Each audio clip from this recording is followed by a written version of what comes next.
దేవుని వర్లారా, మరి ఈ సాయం వేళ ఒక ప్రత్యేకమైన అంశాన్ని బైబిల్ నుంచి మీ అందరితో కలిసి పంచుకోవాలని ఆశపడుతున్నాను. కొద్దిసేపు ఈ అంశాన్ని గూర్చిన ధ్యానం బైబిల్ నుంచి మనం అంతా కలిసి చేద్దాం. ఈరోజు సమాజంలో, ముఖ్యంగా భారతదేశంలో అనేక మందిలో అనేక తప్పుడు అపోహలు, ఈవెన్ క్రైస్తవుల్లో కూడా. అదేంటంటే మనుషులు పెట్టే శాపాలు. నిజంగా ఎవరైనా శాపం పెడితే ఆ శాపాలు మనుషులకు తగులుతాయా? అవునండి, పలానా వ్యక్తి శాపం వల్లనే మా కుటుంబం ఇలా అయిపోయింది, పలానా ఆమె శాపం వల్లనే ఈరోజు మేము ఈ పరిస్థితికి దిగజారిపోయాము అని ఎంతోమంది వాపోతున్నట్లుగా చాలా సందర్భాల్లో మనం వినే ఉంటాం. అయితే దీనికి బైబిల్ ఇచ్చే సమాధానం ఏంటి? అసలు బైబిల్లో శాపాలు ఉన్నాయా? ఎటువంటి శాపాలు ఉన్నాయి? ఎటువంటి శాపాలు మనుషులకు వర్తిస్తాయి? నిజంగా ఒక వ్యక్తి శాపం పెడితే అది ఎంతవరకు ఆ శాపం మనకు తగులుతుంది అనే దాని గురించి క్షుణ్ణంగా బైబిల్ నుంచి ఈరోజు ఈ సాయం వేళ మీతో పంచుకోవాలని ఆశపడుతున్నాను. ప్రియులారా, ఈరోజు భారతదేశంలో ఉన్న చాలా మందిలో ఉన్న అపోహలు ఏంటంటే అనుమానాలు. ఏదో కీడు తలపెట్టాం కాబట్టి ఇది శాపంగా పరిగణించింది, మా కుటుంబానికి శాపమే మారింది. నిజంగా మనుషులు తలుచుకుంటే మరో మనిషిని మరి శాపానికి గురి చేయగలరా? ఒక మనిషి నిజంగా శాపం ఒకరికి ఇవ్వగలిగితే ఆ శాపం నిజంగా మనకి వర్తిస్తుందా అన్న దానిపై ఈరోజు బైబిల్ దానికి చెప్పే చక్కటి సమాధానాన్ని మనం ఆలోచించాలి. చాలామంది భారతీయుల్లో పాములు పగబడతాయని, అలాగే జంతువులు తమ మీద పగ సాధిస్తాయని, లేదా ఎవరికో కీడు తలపెట్టాం కాబట్టి అది శాపమై మన మెడకు చుట్టుకుంది అని, ఇలా ఎన్నో అనుమానాలతో ఏ కీడు సంభవించినా ఈ కీడు శాపం వల్లనే సంభవించింది అనే ఒక అపోహలో చాలామంది ఉంటూ ఉన్నారు. అయితే అటువంటి వాటికి బైబిల్ ఎంత చక్కటి పరిష్కారాన్ని చూపుతుందో, ఏది బైబిల్ శాపంగా పరిగణిస్తుందో అన్నది చాలా జాగ్రత్తగా మీరు ఈ రాత్రి ఆలోచించాలి. ప్రియులారా, బైబిల్లో ఒక చక్కని మాట మొదట మీతో కలిసి చదవాలి అని నేను అనుకుంటున్నాను. అదేంటంటే, మరి సొలొమోను గారు రాసిన సామెతల గ్రంథంలోని 26వ అధ్యాయం, సామెతల గ్రంథం 26వ అధ్యాయం 2వ వచనాన్ని దయతో చూడండి. అక్కడ ఏమని రాయబడిందో. సామెతల గ్రంథం 26వ అధ్యాయం 2వ వచనం. రెక్కలు కొట్టుకొనుచు తారాడుచున్న పిచ్చుకయు దాటుచుండు వానకోవెలియు దిగకుండునట్లు హేతువు లేని శాపము తగులకపోవును. మనకు అవసరమైన పదం ఇదే, హేతువు లేని శాపము తగులకపోవును. హేతు అనగా కారణం. అంటే కారణము లేని శాపం ఒకవేళ ఎవరైనా పెడితే అది తగులకపోవును అంటున్నాడు. అంటే నిష్కారణంగా ఎవరినో ఒకరిని మీరు క్షపిస్తారా? ఏ కారణం లేకుండా వ్యక్తిగతంగా ఆ వ్యక్తి మీద ఉన్న పగతో శపిస్తారా? చాలామంది ఎదుటి వాళ్ళని శపిస్తూ ఉంటారు.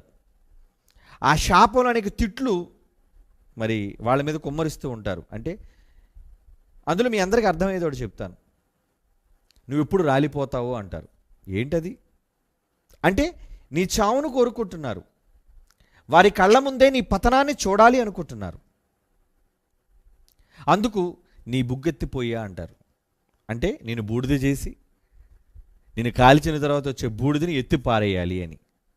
అంటే నీ జీవితం ముగింపు. కనుక చాలామంది శాపాలు కూడా పెడుతుంటారు. ఎలాంటి శాపాలు? ఇదిగో, నువ్వు నాకు ఈ విధమైన హాని తలపెట్టావు కనుక ఇదిగో నీకు శాపాన్ని ఇస్తున్నాను, కనుక ఈ శాపం నీ మీదకి రాబోతుంది అంటున్నారు. అయితే వీటిలో ఎంతవరకు యథార్థత ఉంది? నిజంగా శాపం మనిషికి తగులుతుందా? అందుకే ఇక్కడ బైబిల్లో ఈ ప్రారంభ వచనాన్ని మనం చదివినప్పుడు హేతువు లేని శాపము తగులకపోవును అన్నాడు. ఏ శాపం తగలదు? హేతువు లేనిది, కారణం లేకుండా ఊరకనే వ్యక్తి మీద నువ్వు పగ సాధించడం కోసం ఏదో నువ్వు శపించినంత మాత్రాన ఆ వ్యక్తికి కీడు కలుగుతుందని నువ్వు అనుకుంటే దానిలో పస లేదు, దానిలో కారణం లేదు. హేతువు లేని కారణంగా నువ్వెన్ని శాపాలు పెట్టు. కొంతమంది స్త్రీలు శపించారనో, పెద్దలు శపించారనో, అవునా, వృద్ధులు శపించారనో భయానికి ఆందోళనకు గురవుతుంటారు. అంటే వాళ్ళ కుటుంబంలో ఏది జరిగినా అదిగో ఈ శాపమే మాకు వర్తించింది. ఏమండి, ఒకటి మీరు గమనించాలి, ఒక మనిషి జీవితంలో సంభవించే ఏ కీడుకైనా శాపమే అని అనుకోకండి, అది చాలా తప్పు. ఒక కీడు వల్లే, ఒక కీడు ఇతనికి జరిగింది అంటే ఒక శాపం వల్లే ఇతనికి కీడు వచ్చింది అనుకుంటే ఎలా? యోబు ఉన్నాడండి, అతను నీతిమంతుడు, యథార్థవంతుడు, భూమి మీద అతని వంటి వాడు ఎవడూ లేడు. కానీ మరి ఆయన బ్రతుకులో ఎందుకు కీడు సంభవించింది చెప్పండి? ఎవరి శాపం ఆయనకి తగిలింది? ఎవరండి శాపం పెట్టారు ఆయనకి? అనుకోవచ్చు ఎవరో నీకు శాపం పెట్టారని, ఎవరో నేను శపించారు అని. ప్రియులారా, ఒక వ్యక్తి జీవితంలో సంభవించే ఏ కీడుకైనా దాని వెనుక ఎవరో శాపముందనో లేదా పాపముందనో అనుకుంటే పొరపాటు.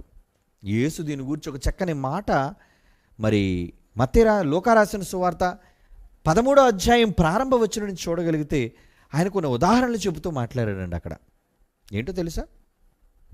లూకా సువార్త 13వ అధ్యాయం 1వ వచనం నుంచి ఏంటది? పిలాతు అంటున్నాడు, గలిలయులైన కొందరి రక్తమును వారి బలులతో పాటు పిలాతు కలుపుతున్నాడు. అయితే ఆ కాలమున అక్కడున్న కొందరు ఏమనుకుంటున్నారంటే, ఆ సంగతి యేసుతో చెప్పినప్పుడు ఆయన వారితో ఇట్లు అంటున్నాడు, ఏమని?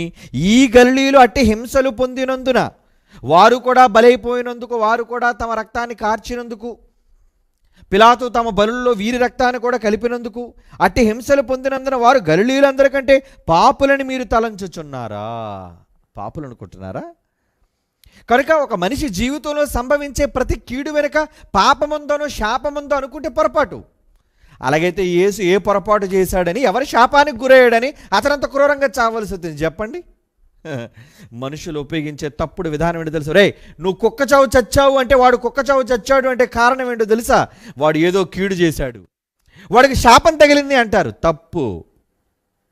సరి చేసుకోవాలి. ఏమండి, దేనినైనా సరిచేసేది బైబిల్. బైబిలే దేనికైనా సమాధానం చెప్పగలిగేది, సత్యాన్ని చూపించేది బైబిల్. ప్రియులారా, ఎవరో మనుషులు పెట్టే శాపాలకు ఎందుకరా భయపడిపోతున్నారు? అసలు కారణం లేకుండా కూడా అనేక మంది శాపాలు ఉంటాయి. ఎందుకంటే అసలు మనిషి నోరు మంచిది కాదు, లోతైన గొయ్యది. ఒక వేశ్య నోరు ఎలాగైతే లోతైన గొయ్యో, అసలు ప్రతి మనిషి నోరు గొంతు ఎలాంటిదనంటారే? తెరిచిన సమాధి అన్నాడు. వారి గొంతుకు తెరిచిన సమాధి.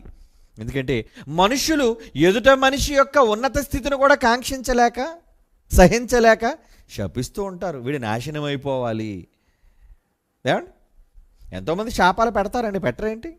ఒక మనిషి ఎదుగుతున్నప్పుడు, ఒక మనిషి ఉన్నతమైన స్థానానికి ఎదుగుతున్నప్పుడు అనేకులు చూసి అసూయపడేవాళ్ళు ఉంటారు. అలాగని వారు అసూయ వలన, కీడు వలన వాళ్ళు ఏదో శాపం పెట్టినంత మాత్రాన మనకి, మన కుటుంబానికి శాపం తగులుతుంది అనుకుంటే పొరపాటు. ఎవరో మనిషి మనల్ని శపించినంత మాత్రాన మన శాపానికి గురైపోతాం అనుకుంటే పొరపాటు. అయితే వాటిలో వివరణలు ఉన్నాయి, సవరణలు ఉన్నాయి. ఏంటవి? అది ఆలోచించాలి. ఈరోజు బైబిల్ చెబుతుంది సమాధానం దానికి. కనుక ఒక మనిషి జీవితంలో ఒక హఠాన్ పరిణామం సంభవించినప్పుడు, ఒక దుస్థితి సంభవించినప్పుడు, ఒక దుర్గతి సంభవించినప్పుడు ఇది ఎవరో శాపమో అని అనుకుంటే ఎలా? యేసుప్రభుకి ఎవరి శాపం తగిలింది? మరియమ్మకి ఎవరి శాపం తగిలింది? చంపబడిన స్టెఫెన్కి ఎవరి శాపం తగిలింది? ఏమండి, హింసింపబడిన అపోస్తలులకు ఎవరి శాపం తగిలింది చెప్పండి? ఎందరో భక్తులైన వారు దేవుని కొరకు శ్రమలు అనుభవించారు, దేవుని కొరకు అవమానాలు అనుభవించారు. అలాంటి వాళ్ళందరూ కూడా ఎవరి శాపానికి గురైన వాళ్ళు, ఎవరి శాపానికి లోనైన వారు అంటారు. కనుక ఎందరో శపించిన వాళ్ళు ఉన్నారు, ఎందరో దూషించిన వాళ్ళు ఉన్నారు. పౌలుని దూషించలేదా? క్రీస్తును దూషించలేదా? దూషణ అంటే ఏంటి? నీ ఉన్నత స్థితిని కాంక్షించేవాళ్ళు కారు వాళ్ళు, నీ అధోగతిని కాంక్షించేవాళ్ళు, నీవు నేల కూలిపోవడం కాంక్షించేవాళ్ళు. కనుక వాళ్ళు ఎప్పుడూ కూడా నిన్ను చూసి అసూయపడుతూ ఉంటారు. అలాగని వాడు ఏదో శాపం పెట్టినంత మాత్రాన్న ఆ శాపం ఏదో నీకు వచ్చేసింది అనుకుంటే ఎలా?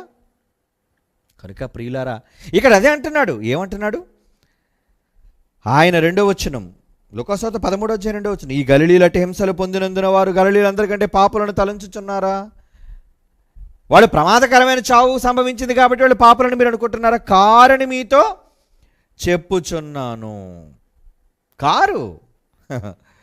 ఒకడు గుడ్డివాడుగా పుట్టడానికి ఎవరి శాపం వచ్చేసింది? ఏమండి? ఒకడు జబ్బుతో పుడితే ఎవరి శాపం వచ్చేసింది? ఏమండి? కొంతమంది చూడండి, అప్పుడప్పుడు జబ్బులు వచ్చాయనుకోండి, నువ్వే పాపం చేసుకున్నావురా, ఎవరి శాపం తగిలిందోరా, నీకు ఇది వచ్చేసింది అంటారు. ఏమండి? మనుషులు పెట్టే శాపాల వలన మనుషులకు ఏదో సంభవిస్తుంది అనుకుంటే అది పొరపాటు. అయితే ఇక్కడ విషయాన్ని మీరు గమనించాలి. ఏంటో తెలుసా? దేవుడు కూడా శపిస్తాడు మనుష్యులని. శాపమిచ్చేవాడు దేవుడు. బైబిల్ చరిత్రలో మొట్టమొదటిగా ఒక వ్యక్తిని శపించాడు. ఎవడో తెలుసా? వాడే కయ్యను. కయ్యనండి. వాడు నరహంతకుడు. దేవుని కొరకు చక్కటి ఫలాలను, అదే బహుమానాన్ని లేదా అర్పణను ఇచ్చినందుకు వాడి మీద అసూయపడి వాడిని చంపాడండి. అందుకు దేవుడు వచ్చి వాడితో ఏమన్నాడు తెలుసా?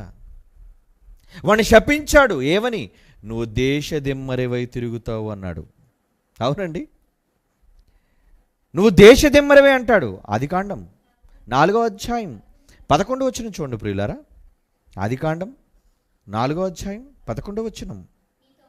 నీ తమ్ముని రక్తము నీ చేతిలో నుండి పుచ్చుకున్నట్టుకు నోరు తెరిచిన ఈ నేల మీద నీ ఉండకుండా శపించబడిన వాడవు. దేవుడిస్తున్నాడు శాపం. శాపాలు ఇచ్చేవాడు మనిషిని నువ్వు అనుకుంటున్నావేమో. కాదు కాదు కాదు, శపించేవాడు దేవుడు. ఏ దేవుడైతే నిన్ను ఆశీర్వదిస్తున్నాడో, ఏ దేవుడైతే నీకు దీవెనను అనుగ్రహిస్తున్నాడో అదే దేవుడు నిన్ను శపిస్తాడు. శపించేది దేవుడు. మనుష్యుడు శాపం ఇస్తే అమలు జరిగిపోద్దా? కారణం లేకుండా. హేతువు లేని శాపం తగలదు. నిష్కారణంగా మనిషిని శపించడం వర్తించదు. చెప్పాడు దేవుడు బైబిల్లో. ఏమండి? శాపం దేవుడు ఇస్తాడు. ఎప్పుడు ఇస్తాడు? నీవు దేవునికి వ్యతిరేకంగా మారినప్పుడు దేవుడు శపిస్తాడు నిన్ను. ఆయన శాపం నుంచి ఎవ్వరూ తప్పించుకోలేరు. ఎందుకంటే ఒకవేళ నీ మీద ఒకవేళ శాపం అంటూ వస్తే ఆ శాపానికి పరిహారం దేవుడు మాత్రమే చేయాలి. మనుష్యుల్లో ఎవ్వడూ మీ శాపాలను తీసివేయలేడు. అంటే దేవుని యొద్ద నుంచి మనం శాపం రాకుండా చూసుకోవాలి. అవునండి, దేవుడు నిన్ను శపించకుండా చూసుకోవాలి. చాలా జాగ్రత్తగా ఉండాలి. అమ్మో, దేవుడు శాపం వచ్చేస్తుందేమో నాకు. ఇప్పుడు మన మీద దేవుని శాపాలు ఉన్నాయో లేదు ఈ పాఠం అర్థమైన తర్వాత మీకు అర్థమవుతుంది. ఈ పాఠం అంతా పూర్తిగా విన్న తరువాత అర్థమవుతుంది ఇంతకీ నన్ను దేవుడు శపించాడా లేదు దీవించాడా అని. వినండి పూర్తిగా దేవుని పిల్లలారా. కనుక దేవుడు శాపాన్ని అమలు చేస్తాడు. శపించాడు. ఆదామును శపించాడు, లేదా అవ్వను శపించాడు, నేలను శపించాడు దేవుడు. శాపం. ఏ దేవుడైతే ఫలించండి, అభివృద్ధి పొందండి, విస్తరించండి, భూమిని నిండించండి అని ఆశీర్వదించాడో అదే దేవుడు తన నోటితో శాపవచనాన్ని పలికాడు. ఆ శాపం అమలు కావలసిందే. ఆ శాపం నెరవేరవలసిందే. దేవుడిచ్చే శాపం తగులుతుంది. మనుషులిచ్చే శాపం అది ఇప్పుడు చూడాలి మనం. చాలామంది మనుషులు కూడా శాపం ఇచ్చేస్తుంటారు. ఇంతకీ ఆ శాపం, మనుషులు చేసే శాపం, అది నిజంగా మనుష్యులకు మనకు వర్తిస్తుందా? ఏమండి? దేవుని పక్షాన వీరుడుగా నిలబడిన దావీదు గొలియాతు ఎదుర్కొనడానికి సైన్యాన్ని ఎదురొడ్డి చేతకాని వారుగా సౌలు తలపడలేని వ్యక్తిగా వాడు కూర్చున్నప్పుడు నేను తలపడతాను ఆ మూర్ఖుడితో అన్నాడు. అప్పుడు యుద్ధానికి సిద్ధం చేసి పంపించారు దావీదుని. దావీదు యుద్ధానికి వెళ్ళేటప్పుడు అతను ఎదుర్కొనబోయినప్పుడు ఆ ఫిలిస్తీయుడు చూశాడు. ఎవడు వాడు? వాడే గొలియతు. వాడేం చేస్తున్నాడు చూడండి. తనను సంహరించడానికి దావీదు వస్తున్నాడు అనే విషయాన్ని తెలుసుకున్న ఆ గొలియతు 1 సమూయేలు గ్రంథం 17వ అధ్యాయం 43వ వచనం చూడండి. ఏమండి, ఇది మనిషిస్తున్న శాపం. దేవుడిచ్చే శాపాలు ఉన్నాయి, మనుషులిచ్చే శాపాలు ఉన్నాయి. ఏమండి, 1 సమూయేలు గ్రంథం 17వ అధ్యాయం 43వ వచనం. ఫిలిస్తీయుడు అంటున్నాడు గొలియతు, కర్ర తీసుకొని నీవు నామి మీదికి వచ్చుచున్నావే, నేను కుక్కనా అని దావీదుతో చెప్పి తన దేవతల పేరట దావీదును శపించెను. శాపాలు ఇచ్చారట. ఎందుకు శపిస్తున్నావు? చేతనైతే చంపొచ్చుగా. అంటే శాపంతో చంపేద్దామనే, శాపంతో నాశనం అయిపోతాడనే. చాలా మందిలో ఇటువంటి దౌర్భాగ్యపు స్థితి ఉంటుందండి. దేవుడి పేరు చెప్పి తిట్టేయడం, దేవుడి పేరు చెప్పి శపించేయడం. అలా దావీదుడు దేవునికి ప్రియమైన కుమారుడు, దేవుని ఇష్టానుసారుడైన కుమారుడైన దావీదు దేవుని పక్షాన యుద్ధం చేయడానికి వాడి దగ్గరికి వస్తే వాడి దేవతల పేరట దావీదుని శపిస్తున్నాడు. చూడండి, ఎందుకు అంత శాపం తగిలిసింది అనుకున్నారా ఏంటి? ఎవడో మనుష్యుడు పెట్టే శాపం ఎందుకండి భయపడతారు? మనుష్యుడు నిన్ను న్యాయవంతంగా శపిస్తున్నాడు అనుకుంటావా? వాడు నువ్వంటే పడకపోతే నిన్ను శపిస్తాడు. అప్పటి వరకు నీకోసం అనుకూలంగా మాట్లాడిన వ్యక్తే నీకోసం తేడాగా వాడు మారిపోయాడు అనుకోండి. ఏమండి, నీతో ఏమైనా చిన్న అభిప్రాయ భేదం వచ్చిందనుకోండి, అంతే నిన్ను శపించడం ప్రారంభిస్తాడు, నిన్ను దూషించడం ప్రారంభిస్తాడు, నిన్ను చూస్తే అసూయపడడం ప్రారంభిస్తాడు. ఇది మానవ నైజం. ఏమండి, ఎందుకంటే మనిషి లక్షణం అది. పెట్టినంతసేపు నిన్ను మించినవాడు లేడంటాడు. అబ్బో నిన్ను పొగుడుతుంటాడు. నోరిప్పితే నీ మీదే పొగడ్తలు. ఏమండి, కానీ సమయం మారిందో శపించడం ప్రారంభిస్తాడు. నాశనం అయిపోతావు, పోతావు, కొట్టుకుపోతావు, చస్తావు. ఏమండి, ఇలా ఎన్నో రకాలైన శాపాలు మనుషులు ఇస్తుంటారు. దేనితో ఇస్తున్నావు? అసూయతో. నువ్వు చెప్పేది, నువ్వు శపించేది దేనిని బట్టి శపిస్తున్నావు? దేనిని బట్టి శపిస్తున్నావు? ద్వేషం. నిన్న మొన్నటి వరకు ఆ వ్యక్తి అంటే అభిమానించే నువ్వు, పొగిడే నువ్వు, ఈరోజు ఎందుకు ఆ వ్యక్తి మీద నువ్వు దోషణకరమైన మాటలు మాట్లాడుతున్నావు? నీ గొంతుకు తెరచని సమాధి గనుక. అందుకే దేవుడు అన్నాడు అలాంటి వాళ్ళ కోసం. ఏమని? రోమీలకు రాసిన పత్రిక 3వ అధ్యాయం చూడండి, బైబిల్ తెరిచి. రోమీలకు రాస్తున్న పత్రిక 3వ అధ్యాయం 13వ వచనం. వారి గొంతుక, రోమపత్రిక 13వ అధ్యాయం 3వ అధ్యాయం 13వ వచనం అండి, చదువుతున్నాను. వారి గొంతుక తెరచిన సమాధి, తమ నాలుకతో మోసం చేయుదురు, వాళ్ళ పెదవుల క్రింద సర్ప విషం. ఏంటండి, ఒక సర్పం ఎలాగైతే విషనాగు ఆ విషాన్ని మనిషి శరీరంలో ప్రవేశపెడితే ప్రాణాంతకం అవుతుందో, అలాగే ఒక మనిషి పెదవుల నుండి జాలువారే మాటలు సర్పవిషంతో పోలుస్తున్నాడు. చూడండి, సర్పవిషం. వారి గొంతుకు తెరిచిన సమాధి, తమ నాలుగుతో మోసము చేయుదురు, వారి పెదవుల క్రింద సర్పవిషం ఉన్నది, వారి నోటి నిండా శపించుట పగయు ఉన్నవి. పగ. వాడు పెట్టే శాపాలని పగతో పెడుతున్నాడు. నువ్వంటే వాడికి గిట్టదు, నువ్వంటే వాడికి నచ్చదు. ఏమండి, నువ్వంటే వాడికి ఇష్టం ఉండదు. కనుక ఏం చేస్తాడు? నిన్ను శపించడం తప్ప వాడికి వచ్చేది ఏముంది చెప్పండి? ఆ శాపాలకే బయటపడిపోతారా? చాలామంది ఎన్నో శాపాలు పెడుతుంటారు. అది హేతువు లేని శాపాలు. కారణం ఉండాలి. నువ్వు శాపం పెట్టడానికి నువ్వు దేవుడువా? శాపం పెట్టే అధికారం దేవాది దేవునికి మాత్రమే ఉంది. అయితే మనుష్యులు పెట్టే శాపము కూడా ఉంటుంది, కానీ అది దేవుని వాక్యముతో సంబంధం కలిగినదే ఉండాలి. అప్పుడు మనుష్యులు పెట్టే శాపం చెల్లుతుంది. ఇది తెలుసుకోవాలి. నేను కూడా శాపం పెట్టగలను, శపించగలను, కానీ నా శాపం దేవుని ఉద్దేశాలను అనుసరించినదై ఉండాలి. ఎందుకంటే నేనెవరిని ఎవరి మీదైనా శాపాన్ని కురిపించడానికి? ఒకవేళ నేను శపించినా, ఏమండి, ఒకవేళ నాకు ఎవరి మీద వ్యక్తిగతంగా కోపం ఉందండి, ఒరే నువ్వు కుళ్ళు చావాలిరా అని శపించాను, మరడు కుళ్ళు కుళ్ళు చావాలి అంటే ఎవరు చేయాలి? ఎవరు చేయాలి చెప్పండి? పరలోకమందున్న దేవుడు నువ్విచ్చిన శాపాన్ని నెరవేర్చాలి. అంటే నీ శాపం సరి అయినదిగా ఉండాలి. ఆ వ్యక్తి దుష్టుడుగా దుర్మార్గుడుగా ఉండాలి. నువ్వు మంచోడికి శాపం ఇచ్చేస్తే, నువ్వు మంచోడివి, నీ దగ్గర శపించే గుణం ఉంది, అయితే ఒక మంచివాడిని శపించేస్తావా? నువ్వు మంచివాడికి శాపం ఇచ్చేస్తావా? నువ్వు ఇచ్చే శాపం అది దేవుడికి ఆమోదయోగ్యమైనదై ఉండాలి. అప్పుడు నువ్వు ఇచ్చే శాపం తగులుతుంది. ఎలా? ఒక ఉదాహరణ బైబిల్లో మీకు తెలుసు. కనానుని శపించాడు ఎవరు? నోవహు. నోవహు శపించాడు, ఏయ్ కనాను శపించబడినవాడు అన్నాడు. చూడండి ఒకసారి ఆ మాట చూద్దాం. ఆదికాండం 9వ అధ్యాయం 25వ వచనం చూడండి ప్రియులారా. ఆదికాండం 9వ అధ్యాయం 25వ వచనం. కనాను శపించబడిన వాడై తన సహోదరులకు దాసాన దాసుడగును.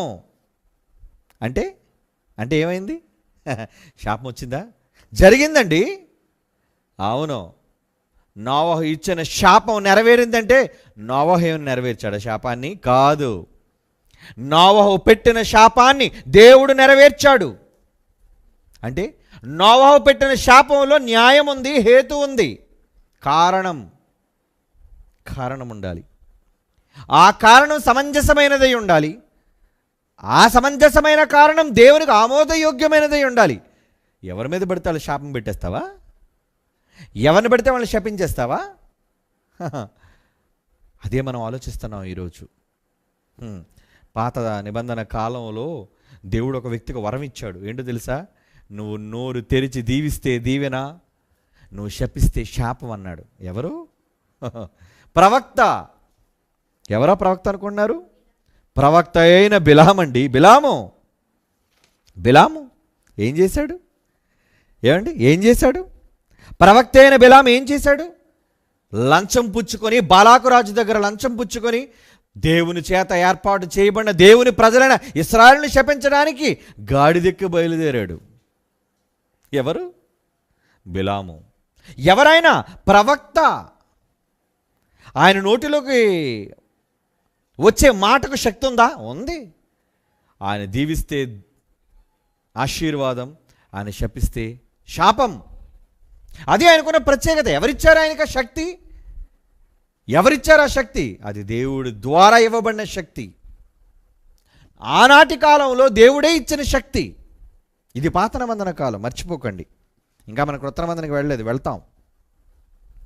పాత నిబంధనలోని శాపాలు, క్రొత్త నిబంధనలో శాపాలు ఎలా మారాయో అన్నది చూడాలి. అవును, పాత నిబంధనలో దేవుడు శపించాడు, మనుషులు శపించారు, శాపాలు ఇచ్చారు. ఆ శాపాలు నెరవేర్చబడ్డాయి. మనుషులు కూడా పెట్టారు. దావీదును కూడా శపించాడు గొలియాతు దేవతల పేరట. అయినా దావీదు వెంట్రుక రాలి పడలేదు. అంటే మనుషులు ఇచ్చే శాపాలు తగులుతాయా, తగలవా? ఎవరు ఏ శాపం ఇచ్చినా ఆ శాపాన్ని నెరవేర్చవలసింది దేవుడన్న సంగతి మీరు తెలుసుకోండి ముందు. అంటే ఎవరు పెట్టిన శాపం తగలాలన్నా తగలకూడదన్నా ఏం చేయాలి? దేవునికి అనుగుణంగా నీ ఉద్దేశాలు, దేవుని ఆలోచనలు అనుసంధానం చెందినవై ఉండాలి. అప్పుడు ఈలోపు ఎలాగూ బిలాము శపించడానికి లంచాన్ని తీసుకుని వెళ్ళాడు. కానీ ఏమైంది? శాపం ఇవ్వడానికి బాలాకురాజు లంచం ఇచ్చాడే, శపించడానికి తన ప్రజల్ని. అప్పుడు దేవుడు ఏం చేశాడు? ద్వితీయోపదేశకాండం 23వ అధ్యాయం 5వ వచనం చూడండి ప్రియులారా. ద్వితీయోపదేశకాండం 23వ అధ్యాయం 5వ వచనం. నీ దేవుడైన యెహోవా బిలాము మాట విననొల్లకుండెను. నీ దేవుడైన యెహోవా ఇశ్రాయేలీయులైన మిమ్ములను ప్రేమించాడు ఆయన గనుక నీ దేవుడైన యెహోవా నీ నిమిత్తము ఆ శాపమును ఆశీర్వాదముగా చేసెను. ప్రవక్త అయిన శాపము, బిలాము ఇచ్చిన శాపాన్నే దేవుడు ఏం చేశాడు? ఆశీర్వాదంగా మార్చాడటండి. అంటే శాపాలు దీవెనలు అవుతాయి, దీవెనలు శాపాలుగా మారుతాయి. ఎవరి చేతిలో ఉందంటారు? అది పరలోకమందున్న దేవుని చేతిలో ఉన్న శక్తి. ఆయన తలుచుకుంటే దీవెనను శాపంగా మార్చగలడు, శాపాలను దీవెనగా మార్చగలడు ఆయన. చివరకు ప్రవక్త అయిన బిలామే ఇశ్రాయేలు ప్రజలను శపించడానికి వెళ్ళినప్పుడు ఏం జరిగింది? ఆయన పలికిన ప్రతి మాట ఎలా మార్చేశాడు? దీవెన, ఆశీర్వాదం. అక్కడికి వెళ్ళి శపించడానికి బదులుగా ఆశీర్వాదంగా మార్చేశాడు. మాట్లాడుతున్నాడు. ఎందుకంటే ఒకవేళ నిజంగా బిలాము నోటి వెంబడి శాపం వస్తే ఆ శాపం ఇశ్రాయేలుకు వర్తించాలి. కానీ దేవుడు దాన్ని అమలు చేయవలసిన దేవుడు ఏం చేస్తున్నాడు? అదేనర్ర ఇప్పుడు మనం చదివిన మాట. నీ దేవుడని యెహోవా బిలాము మాట విననొల్లకుండెను. బిలాము మాట విననొల్లకుండెను. నీ దేవుడని యెహోవా నిన్ను ప్రేమించను గనుక నీ దేవుడని యెహోవా నీ నిమిత్తము ఆ శాపమును ఆశీర్వాదముగా చేసెను. సంఖ్యాకాండం 23వ అధ్యాయం 8వ వచనం చూడండి. సంఖ్యాకాండం 23వ అధ్యాయం 8వ వచనం. ఏమని శపించగలను? దేవుడు శపించలేదే. ఏమని నేను భయపెట్టాలి? దేవుడు భయపెట్టలేదే. అంటే భయపెట్టాలన్నా దేవుడే పెట్టాలి, శాపం ఇవ్వాలన్నా దేవుడే ఇవ్వాలి. శాపం అనేది బయలుదేరవలసింది దేవుని యొద్ద నుంచి, మనుషులు ఇచ్చేది కాదు. శాపం మనుషులు పెట్టేది కాదు. మనుషులు పెట్టే శాపం నీకు తగలాలి, వర్తించాలి అన్నా దేవుడు అనుమతి కావాలి. దేవుడు ఆ శాపం నెరవేర్చడానికి అనుమతిని ఇవ్వాలి. అంటే ఇచ్చే వ్యక్తి దేవుని దృష్టిలో గొప్పవాడై ఉండాలి. నువ్వు ఇచ్చే శాపానికి హేతు ఉండాలి. అవునండి. కారణం ఒక ప్రవక్తను చూపిస్తానండి. అతను ఎవరో కాదండి, ఎలీషా. 2వ రాజుల గ్రంథం ఎలా శపించాడో చూడండి. 2వ రాజుల గ్రంథం 2వ అధ్యాయం 23, 24 వచనాలు చూడండి ప్రియులారా. 2వ రాజుల గ్రంథం 2వ అధ్యాయం 23, 24. అక్కడ నుండి ఎలీషా బేతేలునకు వెళుతున్నాడు. అతడు త్రోవను నడిచి వెళ్ళుచుండగా బాలురు పట్టణంలో నుంచి వచ్చి ఎవరిని చూసి అన్నారండి? ప్రవక్త అయిన ఎలీషాను చూచి బోడివాడా ఎక్కుపోమ్ము, బోడివాడా ఎక్కుపోమ్ము. హేళన చేస్తున్నప్పుడు పిల్లలండి, బాలురు. అతడు వెనుకకు తిరిగి వారిని చూచి యెహోవా నామమును బట్టి శపించగా 2 ఆడు ఎలుగుబంట్లు వచ్చి అడవి నుండి వచ్చి 42 మందిని తినేసేటండి. ఎవరు శపిస్తే? ప్రవక్త శపిస్తే. అంటే ప్రవక్త నోటికి శక్తినిచ్చింది ఎవరు? అన్నాడు, శాపం తగిలింది.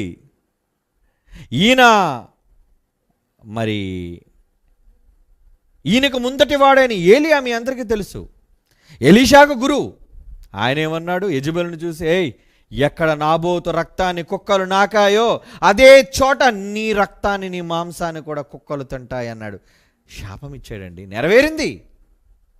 నెరవేర్చినవాడు దేవుడు. యెహూ కాలంలో శాపమిచ్చి ప్రవక్త వెళ్ళిపోయాడు. కానీ ప్రవక్త ఇచ్చిన శాపం దేవుడు అమలు చేశాడు.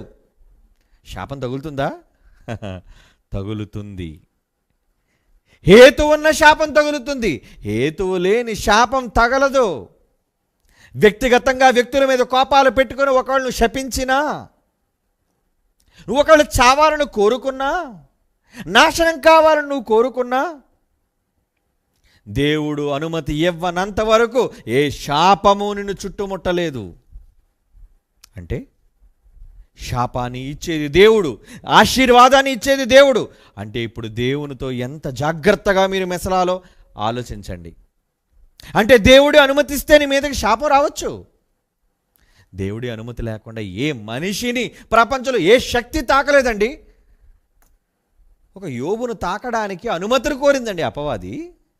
అనుమతి.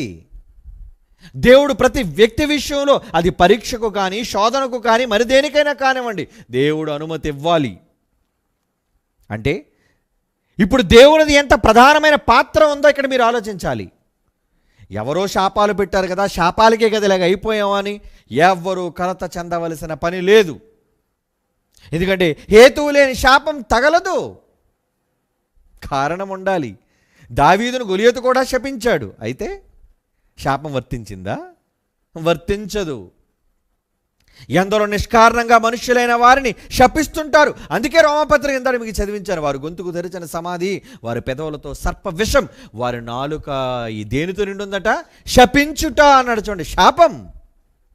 ఊరకనే మనుషులు శపించటం, ఊరకనే మనుషులని హింసించాలనుకోవటం, ఊరకనే మనుషులు అంతు చూడాలనుకోవటం, మనుషుల యొక్క ప్రమాదాన్ని కళ్ళ చూడాలి అనుకోవటం, ఇది మనుషులకు సహజంగా ఉండే ఒక దౌర్భాగ్యమైన లక్షణం. ఎదుగుదలను ఆకాంక్షించలేరు, ఉన్నత స్థితిని చూచి వారవలేరు, శాపాలిస్తారు. అయితే భయమా? దేనికి భయం? ఎవరి కోసం భయం? ఎవరి శాపాలకు మీరు భయపడవలసిన పని లేదు. అమ్మో ఎవరు శపించేసింది, అమ్మో ఎవరిని శపించేశాడు, మాకు నిజంగా శాపం వచ్చేస్తుందేమో అని భయపడవలసిన పని లేదు. ఎందుకంటే ఆ శాపాన్ని అమలు చేయవలసింది దేవుడు. దేవుని చేతిలో ఉంది. శాపాన్ని విడుదల చేయాలన్నా, శాపాన్ని తీసివేయాలన్నా. ఒక వ్యక్తి శాపం నీకు తగలాలన్నా, శాపం తగలకుండా ఉండాలి అన్నా, అది దేవుని చేతిలో ఉంది. అది మనం తెలుసుకోవాలి. కనుక ఇక్కడ ప్రవక్త అయిన ఏలియా ఇచ్చిన శాపం తగిలింది, ప్రవక్త అయిన ఎలీషా ఇచ్చిన శాపం కూడా తగిలింది. అంటే వారి ఇచ్చే శాపంలో కారణం ఉండాలి. అది దేవునికి నచ్చాలి. అది దేవుడికి నచ్చినప్పుడు ఖచ్చితంగా దేవుడు ఏం చేస్తాడు? అది నెరవేరుస్తాడు, అది అమలు చేస్తాడు. అది అమలు చేస్తాడండి. మరి అలా అమలు కాకుండా ఉండాలి అంటే, శాపానికి నువ్వు గురి కాకుండా ఉండాలి అంటే జాగ్రత్త పడాలి. శాపాలు నీ మీద, నీ కుటుంబం మీద రాకుండా ఉండాలి అంటే జాగ్రత్త పడాలి. ఏమండి, దేవుడు చాలామందిని శపించాడండి. ఇశ్రాయేలు వంశాన్ని కూడా శపించాడండి. తనకు పెట్టిన బాధతో ఆయన శపించాడండి. ఆయన శాపం వల్ల ఎన్నో జాతులు నాశనం అయిపోయాయి, ఎన్నో తెగల ప్రజలు నాశనం అయిపోయారు. దానికి కారణం దేవుడు పెట్టిన శాపం. దేవుడు పెట్టిన శాపం కారణం అవుతుంది. ఇది పాత నిబంధన కాలం. విన్నారుగా? మనుషులు పెట్టే శాపాలు, దేవుడు ఇచ్చే శాపాలు, మనుషులు పెట్టే శాపాలను దేవుడు అమలు చేసే విధానం, ఇవన్నీ పాత నిబంధన కాలంలో జరిగినవి. ఇప్పుడు మనం క్రొత్త నిబంధన కాలానికి రావాలి. యేసు రావడంతో చాలా మార్పులు జరిగాయి. ఏంటి ఆ శాపాలు? యేసు వచ్చిన తరువాత శాపం ఏంటి? యేసు వచ్చిన తరువాత మనకి వచ్చే శాపం ఏంటి, ఆశీర్వచనం ఏంటి? ఇది తెలుసుకోవాలి. ఓకే, కాలం మారింది, కాలం మారుతుంది. అవును, ఈరోజు చాలామంది భయపడుతున్నారా? ఎవరో పెట్టిన శాపాలకి భయంతో వణికిపోతున్నారా? క్రొత్త నిబంధన కాలము వచ్చేసరికి యేసుక్రీస్తు వారు కూడా తండ్రిలో శపిస్తున్నారు. ఆయన శాపం ఎలా ఉందబ్బా? అవునర్రా, నూతన నిబంధన కాలంలో యేసుక్రీస్తు వారు కూడా శపిస్తున్నారు. ఎవరు శపించబడిన వారు? క్రైస్తవులుగా మేమంతా దీవించబడిన వాళ్ళం అండి. క్రైస్తవులుగా మన నమ్మకం ఏంటి చెప్పండి? మేము బాప్తిసం పొందేసాం, మేమంతా దీవించబడిన వాళ్ళం, పరిశుద్ధ ప్రజలం అని మిమ్మును మీరు అనుకుంటే సరిపోతుందా? మిమ్మును మీరు గొప్ప చేసుకుంటే సరిపోతుందా? లేదు, లేదు. క్రైస్తవులుగా మీ మీద కూడా శాపాలు పొంచి ఉన్నాయి. మొదటే చెప్పాను మీకు, ఏ శాపానికైనా దేవుడు కారణం. ఏ శాపం మనిషి మీదకి రావాలి అన్నా దేవుడి అనుమతి కావాలి. దేవుడి అనుమతి లేకుండా ఏ శాపాన్ని ఎవరు ఇవ్వలేరు, పెట్టలేరు. శపించాలి అంటే, శాపం వర్తించాలి అంటే దేవుడి అనుమతి కావాలి. ఓకే, ఇప్పుడు యేసుక్రీస్తు వారు కూడా క్రైస్తవులుగా మనకు ఇచ్చే శాపం ఏంటి? ఇప్పుడు యేసుక్రీస్తు పెట్టే శాపం చూస్తారు మీరు? ప్రవక్తలు పెట్టిన శాపం చూసాం, దేవుడిచ్చిన శాపం చూసాం. ఇప్పుడు మన రక్షకుడైన యేసుక్రీస్తు వారు మనకిచ్చే శాపం మీరు చూడాలి. ఏంటా శాపం? కమాన్, క్రొత్త నిబంధన చూడండి. క్రొత్త నిబంధన చూద్దాం. మత్తయి రాసిన సువార్త 25వ అధ్యాయం. మత్తయి రాసిన సువార్త 25వ అధ్యాయంలో ఒక చక్కని సందర్భాన్ని యేసుక్రీస్తు వారు చెబుతున్నారండి. మత్తయి రాసిన సువార్త 25వ అధ్యాయం. ఏమండి, బైబిల్ తెరిచి చూడండి. ఇక్కడ ఒక మాట రాయబడింది. ఏమనో తెలుసా? 41. అప్పుడు ఆయన ఎవరు? ఆయన అంటే ఎవరు? రాజు అండి. అనగా మన రక్షకుడు, మన నాథుడు యేసుక్రీస్తు. ఆయన ఏమంటున్నాడు? అందుకు రాజు తన ఎడమ వైపు ఉండు వారిని చూచి శపించబడిన వారులారా అంటున్నాడు. ఏంటండి? శాపమా? ఎవరికి? క్రైస్తవులైన వారికి దేవుడు ఇచ్చే శాపం. క్రైస్తవులైన వారిపైన దేవుడు అమలు చేసే శాపం. శపించబడిన వారులారా. ఎవరు శపించారబ్బా వీళ్ళని? ఎవరి శాపం తగిలిందబ్బా వీళ్ళకి? అవునా? సందేహం కలుగుతుందా? శపించబడిన వారులారా, నన్ను విడచి అపవాదికిని వాని దూతలకును సిద్ధపరచబడిన నిత్యాగ్నిలోనికి పోవుడి అంటున్నాడు. శాపం వచ్చేసింది మీకు. ఎందుకు శాపం వచ్చింది? దేనివల్ల మీరు శపించబడిన వారు? కింద చెప్తున్నాడు. ఎందుకు వీరు శాపానికి గురయ్యారు అన్న మాట క్రొత్త నిబంధనలో దేవుడు చెబుతున్నాడు. అది మీరు చూడాలి, చదవాలి. 42 మత్తయి సువార్త 25:42 నేను ఆకలిగొంటిని, మీరు నాకు భోజనం పెట్టలేదు. ఏంటండి వీరి మీద నా ఆరోపణ? వీరి మీద శాపం రావడానికి గల కారణం ఏంటి? నేను ఆకలిగొంటిని, మీరు నాకు భోజనం పెట్టలేదు. నేను దాహమునకున్నాను, దప్పికొంటిని, మీరు నాకు దాహమునకు ఇవ్వలేదు. నేను పరదేశిగా ఉన్నాను, మీరు నన్ను చేర్చుకొనలేదు. నేను దిగంబరిగా ఉన్నాను, బట్టలు ఇయ్యలేదు. రోగినై ఉన్నాను, చెరసాలలో ఉంటిని, మీరు నన్ను చూడరాలేదు. అందుకు వారు, ప్రభువా, మేమెప్పుడు నీవు ఆకలిగొని ఉండుట, దప్పికొని ఉండుట, పరదేశి, దిగంబరి, రోగివై ఉండుట, చెరసాలలో ఉండుటను చూచి నీకు ఉపచారం చేయకపోదుమని ఆయనను అడిగెదరు. శపించబడిన వారు అడుగుతారు. ఏమని అడుగుతారు? మేమెప్పుడయ్యా అలా చేశాం అన్నప్పుడు అంటున్నాడు చూడండి రాజు. 45 అందుకు ఆయన, మిక్కిలి అల్పులైన వీరులో ఒకరికైనను మీరు ఇలాగూ చేయలేదు గనుక నాకు చేయలేదని మీతో నిశ్చయముగా చెప్పుచున్నానని వారితో చెప్పాను. ఏంటండి? నీ పొరుగు వాడి పట్ల ఇవి నువ్వు చెయ్యకపోతే నీ మీదకి వస్తుంది క్రైస్తవ సోదరి శాపం. కొత్త శాపం. బాగుందా? కావాలా మీకు ఈ శాపం? చెప్పండి. ఫ్రీ. ఈ శాపం ఫ్రీ. ఈ శాపం మీకు రావాలి అనుకుంటే నీ సహోదరుని చూసి భోజనం పెట్టడం మానేయి. నీ సహోదరు దిగంబరిగా ఒంట్లో బట్టలు ఇవ్వడం మానేయి. నీ సహోదరుడు ఇబ్బందులు ఉంటే పరామర్శించడం మానేయి. నీ సహోదరుడు చెరసాల్లో ఉంటే చూడ్డానికి వెళ్ళడం మానేయి. ఏమనుకుంటున్నావు? నీ పొరుగు వాని పట్ల నువ్వు చేసే క్రియలే నీకు శాపాన్ని తెచ్చి పెడతానే అనే సంగతి క్రొత్త నిబంధనలో నువ్వు తెలుసుకోవాలి. New curse. శాపం అంటే కర్స్ అండి. ఇంగ్లీష్లో కర్స్ అంటారు దాన్ని. అంటే దేవుడిచ్చే సరికొత్త శాపం నీకు. దేవుడిచ్చే కొత్త శాపం ఎవరికి? తన సహోదరుల పట్ల ప్రేమ చూపించని వారికి దేవుడు ఇచ్చే నయా శాపం, అనగా కొత్త శాపం. అంటున్నాడు, శపించబడిన వారులారా. ఎందుకు శపించబడ్డారో తెలుసా? ఎందుకు మీరు శాపానికి గురయ్యారో తెలుసా? ఇదిగో ఈ కార్యక్రమాలను మీరు చేయలేదు గనుకనే శాపం వచ్చిందిరా మీకు. దేవుడు అంటున్నాడు. ఇప్పుడు చెప్పండి, ఇటువంటి శాపాలకు మనం లోనవుదామా? చాలామంది ఇదే శాపం వాళ్ళు నెత్తి మీద వేసుకున్నారు. ఇంకా వాళ్ళకి అర్థం కావట్లేదు.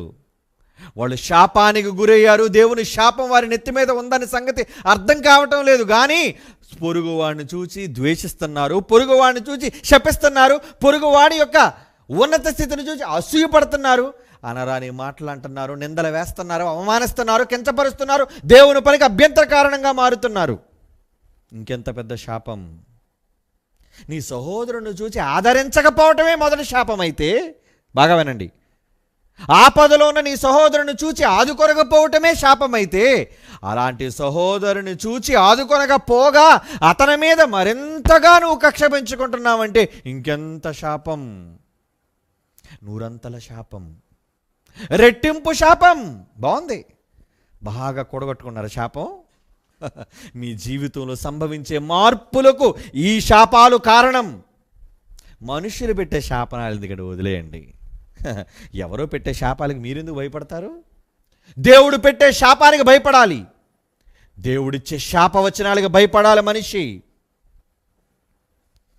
ఏమండి, బైబిల్లో ఒక మంచి మాట రాయించారండి. ఈ మాట చదివితే నిజంగా మీ మనోనేత్రాలు వెలిగించబడతాయి. చూస్తారా? కొరింథీయులకు రాసిన మొదటి పత్రిక, అపోస్తలుడైన పౌలు కొరింథీయులకు రాస్తున్న మొదటి పత్రిక అండి, 16వ అధ్యాయం అండి, 22వ వచనం. అపోస్తలుల కార్యములు, క్షమించండి, అపోస్తలుడైన పౌలు కొరింథీయులకు రాస్తున్న మొదటి పత్రిక 16వ అధ్యాయం 22. ఎవడైనను, ఎనీబడి, ఎవడైనను ప్రభువును ప్రేమింపకుంటే వాడు శపింపబడును గాక. ఇది దీవెన, ఆశీర్వాదం. ఏమండి, శాపం. చెప్పాను కదా, కొత్త శాపం. క్రైస్తవులుగా ఈరోజు బాప్తీసం తీసుకున్న మనం పొందే సరికొత్త శాపం. మనుషులు పెట్టే శాపాలకు భయపడుతున్నావే కానీ అసలు దేవుడు నిన్ను శపిస్తున్నాడు ఏ రోజైనా నువ్వు ఆలోచిస్తున్నావు, అమ్మో నా మీద దేవుని శాపం ఉందే అని నిర్భయంగా బ్రతుకుతున్నాడు క్రైస్తవుడు. ఏమండి, ఆనందంగా పడుకుంటున్నాడు క్రైస్తవుడు. బైబిల్ అంటే ఏమాత్రం భయం లేకుండా బ్రతుకుతున్నాడు. చదవండి అన్నమాట. ఎవడైనను, మొదటి కొరింథీ 16:22, ఎవడైనను ప్రభువును ప్రేమింపకుంటే వాడు శపించబడునుగాక. నేను ప్రభువుని ఎందుకు ప్రేమించటం లేదండి? ప్రభు అంటే నాకు ఎంత ఇష్టమో. ప్రభు అంటే నువ్వు నిజంగా ఇష్టపడితే నువ్వు ఎవరిని ప్రేమించాలి?